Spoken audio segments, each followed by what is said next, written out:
Students हम discuss करेंगे important news के बारे में और उससे रिलेटेड जो इन्फॉर्मेशन है हमारे यूपीएससी के एग्जाम के पर्सपेक्टिव से इम्पोर्टेंट, उसको हम यहाँ पे डिस्कस करेंगे। First news regarding the GST का जो रिवेन्यू ग्रोथ है उसके बारे में है। तो स्टूडेंट जीएसटी का जो रिवेन्यू ग्रोथ है वो डिक्लाइन हुआ है, उसी के बारे में यहाँ पे डिस्कस किया गया है इस न्यूज़ के अंदर में। अगर हम जीएसटी के पर्सपेक्टिव से जो बेसिक इन्फॉर्मेशन है उसके बारे में डिस्कस करें तो आप देखिए कि 2017 के समय हमारी गवर्नमेंट के द्वारा वन नेशन वन टैक्सेशन का जो कॉन्सेप्ट है उसको through out the country apply किया जा सके, उसी के रिगार्डिंग में जो जीएसटी है उसको इम्प्लीमेंट किया था 101 कॉन्स्टिट्यूशन अमेंडमेंट एक्ट के थ्रू में। तो स्टूडेंट्स 101 कॉन्स्टिट्यूशन अमेंडमेंट एक्ट के थ्रू जीएसटी है उसको इम्प्लीमेंट किया गया, जिसका मेन मोटिव यही था कि हमारे जो गुड्स एंड सर्विस हैं डोमेस्टिक कंजप्शन के पर्सपेक्टिव से वहाँ पे जो जीएसटी का जो डिफरेंट स्लैब्स है उनके ऊपर में अप्लाई होगा। कौन से ऐसे गुड्स हैं जिनके ऊपर कौन सा जो जीएसटी का जो स्लैब है वो अप्लाई होगा, इसके रिगार्डिंग में जो डिसीजन है वो जीएसटी काउंसिल के द्वारा लिए जाते हैं। आप देखिए कि जीएसटी काउंसिल एक कॉन्स्टिट्यूशनल बॉडी है जिसको भी यहाँ पे 101 जो कॉन्स्टिट्यूशन अमेंडमेंट एक्ट है उसके थ्रू क्रिएट किया गया। अगर हम जीएसटी काउंसिल के आर्टिकल के बारे में बात करें तो 279A आर्टिकल है वो आपको देखने के लिए मिलेगा, जिसके थ्रू इस कॉन्स्टिट्यूशनल बॉडी है उसको क्रिएट किया गया था। जीएसटी काउंसिल का जो चेयरमैनशिप है वो किया जाता है बेसिकली हमारे जो फाइनेंस मिनिस्टर हैं उनके द्वारा। फाइनेंस मिनिस्टर का जो चेयरमैनशिप है उसके रूप में ये वर्क करती है। आप देखिए कि यहाँ पे स्टेट गवर्नमेंट्स को मोर पावर दिया गया है, स्टेट्स की डोमेन के अंदर में मोर पावर है। जीएसटी काउंसिल के अंदर कोई भी डिस्कशन है उसको अगर वहाँ पे कैरी आउट किया जाता है।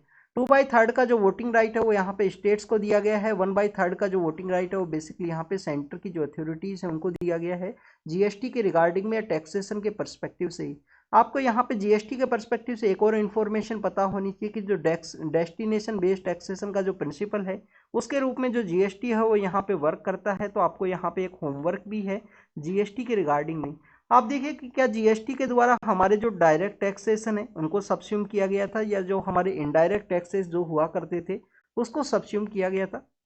उसके बारे में आप कमेंट सेक्शन के अंदर बताना कि जीएसटी के द्वारा कौन से हमारे जो टैक्सेशन हैं उनको यहाँ पे सब्स्यूम किया गया था, डायरेक्ट या इनडायरेक्ट के बारे में, क्योंकि आपको इन बेसिक इन्फॉर्मेशन पता होनी चाहिए। ऐसे ही क्वेश्चन है वो पूछे जाते हैं students. Next is regarding the ISRO के पर्सपेक्टिव से है। आप देखिए कि 2024 का जो फर्स्ट डे है उसी दिन इसरो के द्वारा जो यहाँ पे एक मिशन है जिसको लॉन्च किया गया, जिसको कि हम एक्सपोसैट के रूप से जानते हैं। अगर हम एक्सपोसैट इस मिशन के बारे में बात करें तो इसका मेन मोटिव यही है कि यहाँ पे एक्सरे का जो पोलरीमीटर सैटेलाइट है उस मिशन का मेन मोटिव यही है कि यहाँ पे हमारी जो सेलेस्टियल बॉडीज हैं उनका एक्सरे का जो एमिशन है उसके रिगार्डिंग में जो सर्वे है उसको इसको कैरी आउट किया जाएगा पोलार का जो रीजन्स है उसके अंदर में। तो आप देखिए कि अगर हम इसके बारे में बात करें एक्सपोसैट के बारे में तो जो PSLV C58 है उसके थ्रू में इस मिशन को लॉन्च किया गया।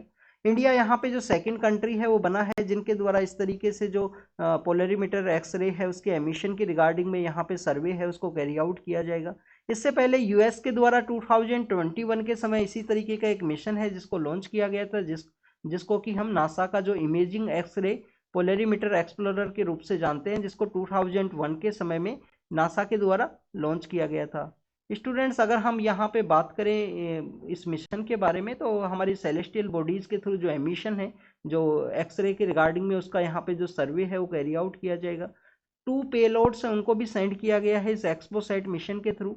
इसी मिशन की लॉन्चिंग के दौरान इसरो के जो चेयरमैन हैं उनके द्वारा यहाँ पे प्रेस कॉन्फ्रेंस के अंदर में कहा गया कि 2023 में जिस तरीके से इसरो के द्वारा काफ़ी सारे जो सक्सेसफुल मिशन हैं उनको यहाँ पे लॉन्च किया, उसी के रिगार्डिंग में 2024 के अंदर भी जर्नी है उसको कैरी आउट किया जाएगा। आप देखिए कि 2023 के समय हमारा चंद्रयान मिशन है, आदित्य मिशन है, सन की रिगार्डिंग में उनको यहाँ पे लॉन्च किया गया। आदित्य मिशन अभी जल्दी अपने डेस्टिनेशन के ऊपर पहुंचने वाला है, जनवरी के मंथ के अंदर में हम उसको डिस्कस करेंगे।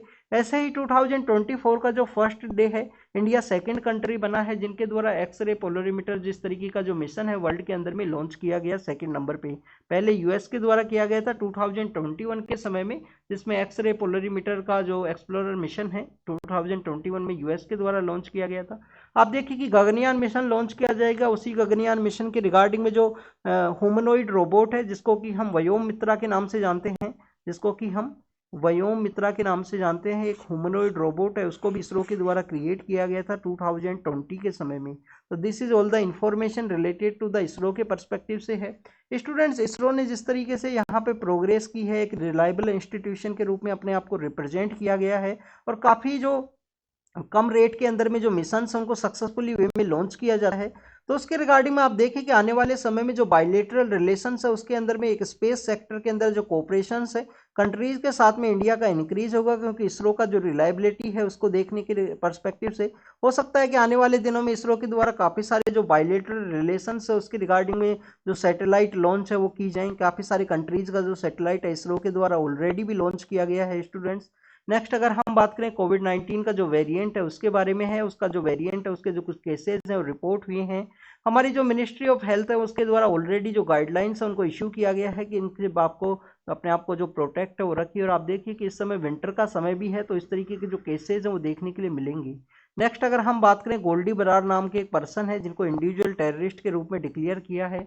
आप देखिए कि कुछ दिन पहले हमने बब्बर खालसा जो ग्रुप है उससे रिगार्डिंग में जो पर्सन थे बब्बर खालसा की रिगार्डिंग में उनको भी बेसिकली यहाँ पे इंडिविजुअल टेररिस्ट के रूप में डिक्लेयर किया था, जिनके द्वारा पंजाब का जो हेडक्वार्टर है पुलिस का उसके ऊपर में उनके द्वारा ड्रोन से अटैक है उसको कैरी आउट किया गया था।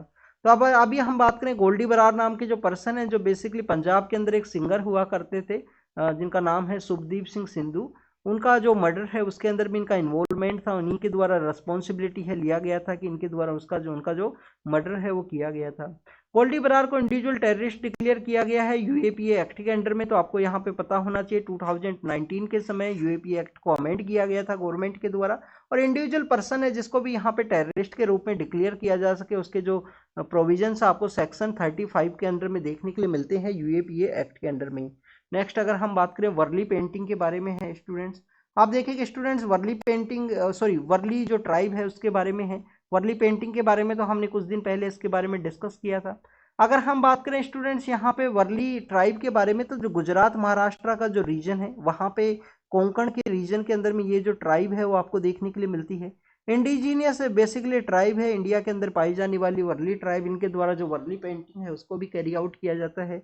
वर्ली पेंटिंग के बारे में हमने डिस्कस किया था, उसके अंदर ज्योमेट्री है जो सर्किल है, ये ट्राइंगल है, इसके अलावा आप देखिए कि स्क्वायर है, स्क्वायर के अलावा देखिए रेक्टेंगल है, उन सभी को क्रिएट किया जाता है वर्ली पेंटिंग के अंदर में। वर्ली ट्राइब का जो जगह है वहाँ पे एक म्यूजियम है, छत्रपति शिवाजी के रिगार्डिंग में एक म्यूजियम है उसका कंस्ट्रक्शन किया जाएगा। तो उसी के रिगार्डिंग में इनके द्वारा अपना जो एक मार्च है वो निकाला गया है, बताया गया है कि किस तरीके से हमारा जो डिस्प्लेसमेंट किया जाएगा इस यहाँ पे अगर म्यूजियम का जो कंस्ट्रक्शन होगा तो उसी के रिगार्डिंग में डिस्कशन है वो किया गया है। वर्ली ट्राइब के बारे में आपको जरूर से पता होना चाहिए, कोंकण के रीजन के अंदर में पाई जाती है। नेक्स्ट अगर हम बात करें स्टूडेंट्स, यहाँ पे हमारे आरबीआई के गवर्नर हुआ करते थे जब 1991 के समय इंडिया के अंदर जो फाइनेंशियल क्राइसिस हुई थी जिसको हम बैलेंस ऑफ पेमेंट क्राइसिस के रूप से भी जानते हैं। तो आप देखिए कि उनका जो रोल है उसके बारे में बताया गया है। रिसेंटली इनका जो डेथ है वो हुआ है। अगर हम इन पर्सन के बारे में बात करें तो एस वेंकटी रमणन नाम इनका पर्सन हुआ करते थे, और एस वेंकटी रमणन नाम के वो पर्सन है जिनके द्वारा आरबीआई को 1991 का जो क्राइसिस है उस समय में लीड किया गया था। हमारी जो बैलेंस ऑफ पेमेंट का जो स्ट्रेस का जो सिचुएशन उस समय क्रिएट हुआ था 1991 के समय में, इनके द्वारा काफ़ी सारे ऐसे इनिशिएटिव्स चलाए गए जिसके थ्रू यहाँ पे इंटरनेशनल जो लोन है उसको रेज किया गया।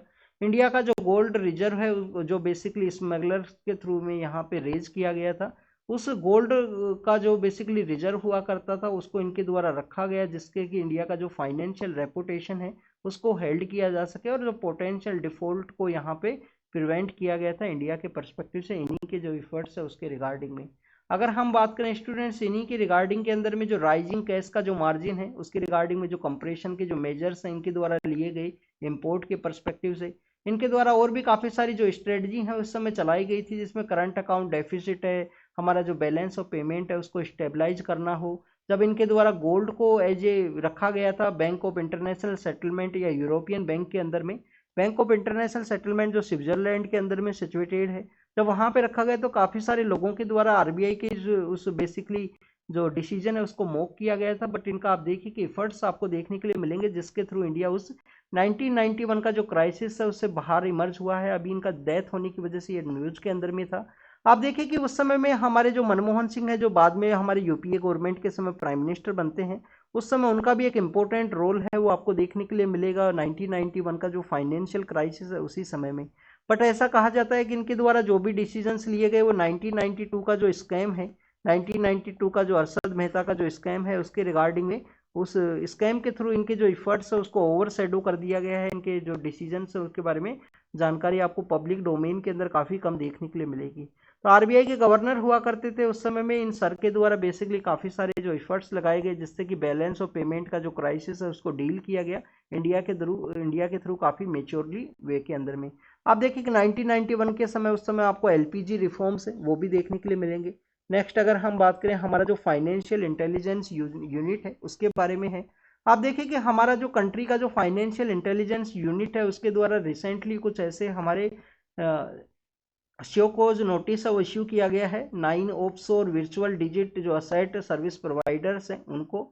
आप देखिए कि जब G20 का मीटिंग इंडिया के अंदर ऑर्गेनाइज हुआ था तो उसके अंदर में काफ़ी सारे ऐसे प्रोविजंस आए थे जिसके अंदर भी जो क्रिप्टो करेंसी है उसको रेगुलेट करना है, क्रिप्टो करेंसी को रेगुलेट करना है।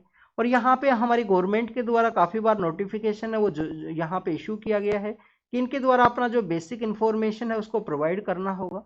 पर ये डिजिटल एंड वर्चुअल बेस्ड जो असेट सर्विस प्रोवाइडर्स हैं उनके द्वारा अपनी जो इन्फॉर्मेशन है वो नहीं प्रोवाइड की गई तो इनको यहाँ पे बैन है वो कर दिया गया है prevention of money laundering act के थ्रू में। 2002 का ये prevention of money laundering act है उसके थ्रू में इनको यहाँ पे बैन किया गया है।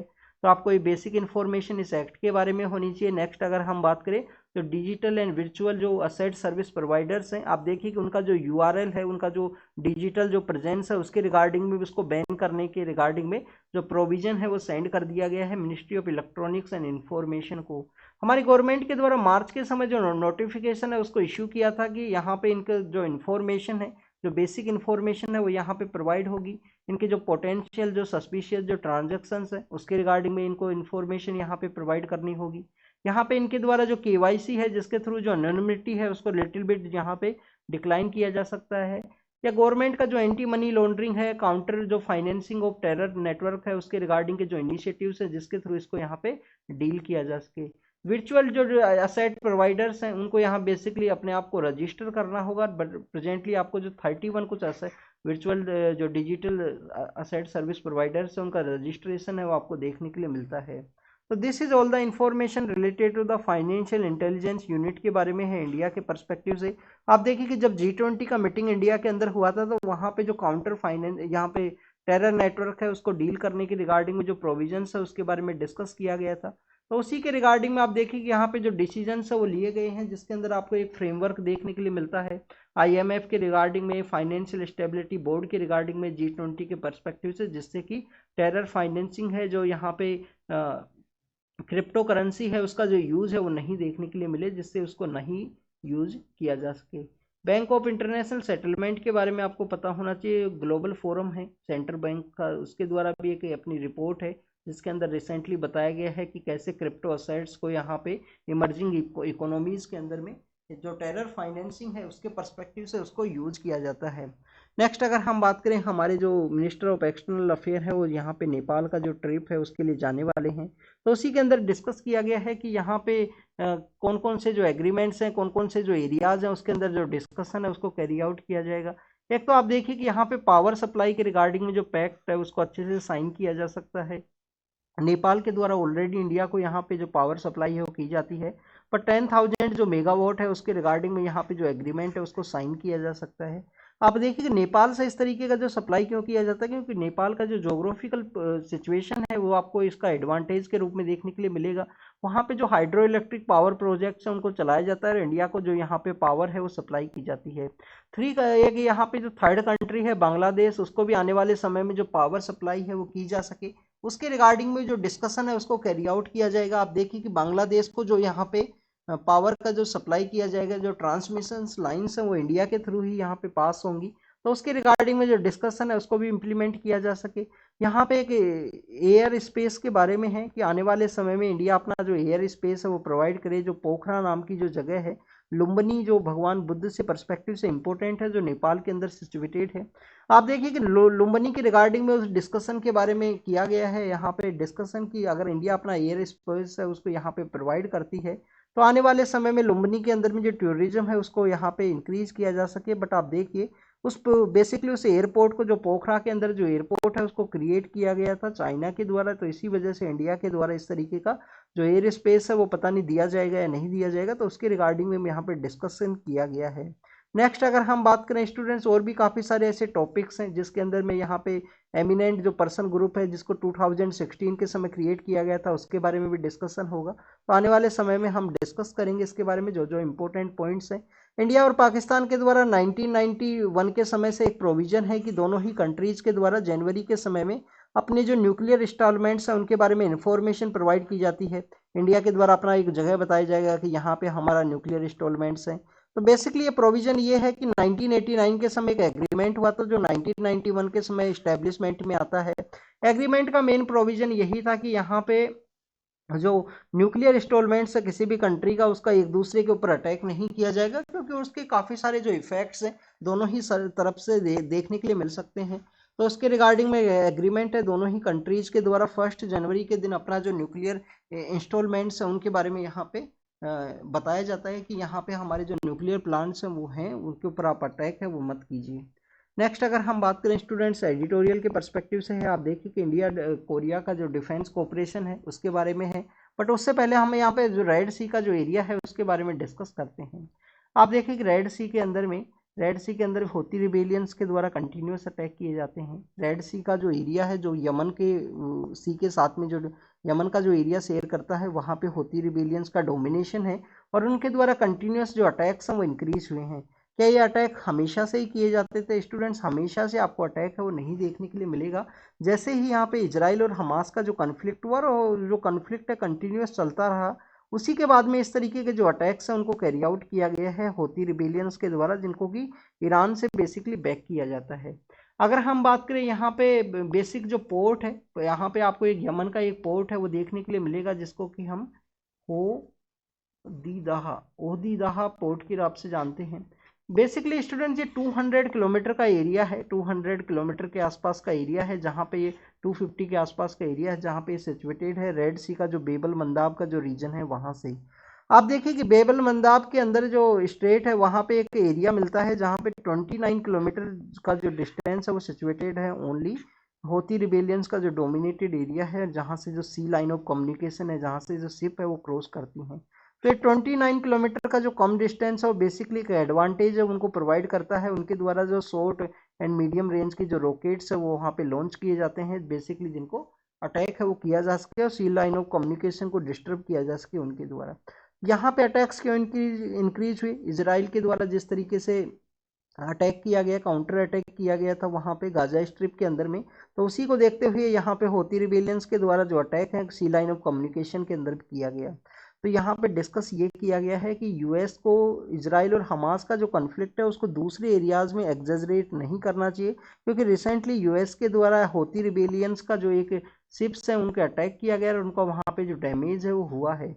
इसके रिगार्डिंग में जो सीज फायर है उसको यहाँ पे डिस्कशन करना चाहिए जिससे कि सीज फायर किया जा सके, इस जो कन्फ्लिक्ट है उसको रोका जा सके। नेक्स्ट अगर हम यहाँ पे बात करें स्टूडेंट्स होती रिबेलियंस के बारे में, तो आप देखिए कि ऑलरेडी सऊदी अरेबिया के द्वारा काफ़ी कुछ कोशिश किया गया था इनको रोकने की रिगार्डिंग में, बट इनको नहीं रोका गया। और प्रेजेंट सिचुएशन इस तरीके से है, यूएस के द्वारा एक एग्रीमेंट है उसको साइन किया गया है, एक यहाँ पे प्रोविजन लाया गया है कि जिसके अंदर में काफ़ी सारे कंट्रीज हैं जिनके द्वारा यहाँ पे पेट्रोलिंग है उसको किया जाएगा जॉइंटली वे में, जिससे डील किया जा सके इस होती रिबेलियंस के अटैक को। बट आप देखिए कि कोई भी साउथ एशिया अफ्रीका का कोई कंट्री है जो जो यहाँ पे रेड सी से अपना एरिया शेयर करता है, उस कंट्री के द्वारा ज्वाइन नहीं किया गया। इवन इजिप्ट के द्वारा भी इस प्रोविजन को यहाँ पे ज्वाइन नहीं किया गया है कि इजिप्ट का तो बेसिक जो इकोनॉमी है वो कम्प्लीटली डिपेंड करता है किसके ऊपर में, सुएज कैनाल के पर्सपेक्टिव से। रेड सी के अंदर में जितना वहाँ पे पीस होगा इजिप्ट का जो इकोनॉमी है उसके पर्सपेक्टिव से वो इम्पोर्टेंट आपको देखने के लिए मिलेगा। तो इजिप्ट के द्वारा भी इसको ज्वाइन नहीं किया गया, उसी के बारे में वहाँ पे डिसाइड किया गया है कि अरब कंट्रीज के अंदर में इजराइल के द्वारा जिस तरीके से काउंटर अटैक किया गया है, सिविलियन पॉपुलेशंस का जो वहाँ पे डेथ हुआ है उसके रिगार्डिंग में काफ़ी सारा जो डिसकंटेंट है वो देखने के लिए मिल सकता है आने वाले समय में। अगर यूएस के द्वारा इजराइल और हमास के कन्फ्लिक्ट को दूसरे एरियाज में अगर कैरी आउट किया गया तो उसके रिगार्डिंग में ही यहाँ पे डिस्कशन किया गया है। Next India Korea defence cooperation के बारे में है। इंडिया और कोरिया का जो डिफेंस कोऑपरेशन है उसके बारे में यहाँ पर डिस्कस किया गया है। तो आप देखिए कि प्रेजेंट समय में जो डिफेंस का जो कोलोबरेशन है एक इम्पोर्टेंट फाउंडेशन के रूप में इमर्ज हुआ है। किसी भी कंट्रीज का जो यहाँ पे बेसिकली जो कोऑपरेशन है उसी के रिगार्डिंग में हमारे नवंबर के समय हमारे जो यहाँ पे चीफ ऑफ आर्मी स्टाफ हैं हमारे जो जनरल हैं मनोज पांडे सर, वो वहाँ पे विजिट के लिए गए थे।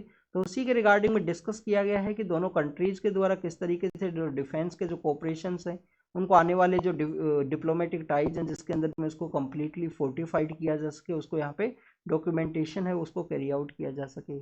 आप देखिए कि कोरिया के रिगार्डिंग में आपको देखने के लिए मिलेगा रिसेंटली जो नॉर्थ कोरिया है, चाइना है और रशिया है।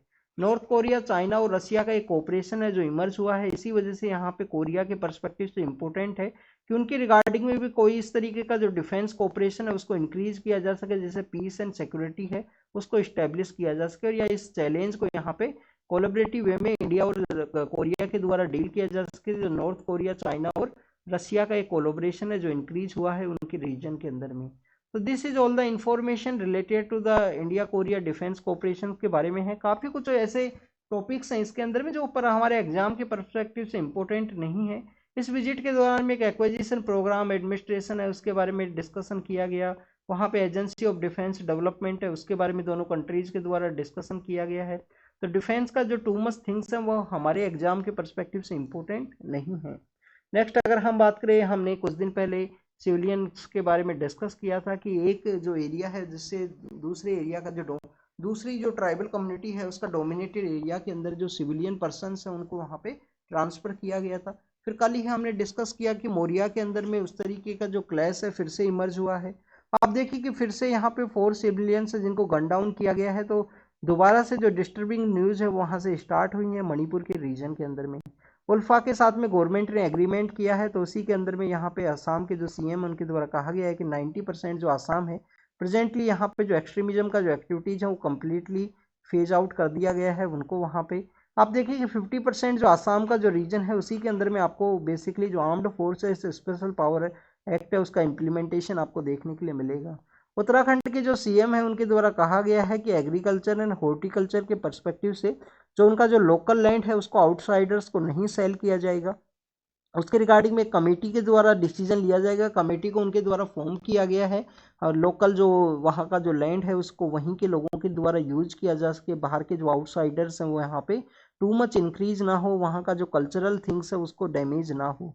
तो उसी के परस्पेक्टिव से ऐसा डिसीजन लिया गया है। उत्तराखंड के जो सीएम हैं उनके द्वारा एक कमेटी के द्वारा इसको एग्जामिन किया जाएगा लेटर फॉर्म के अंदर में।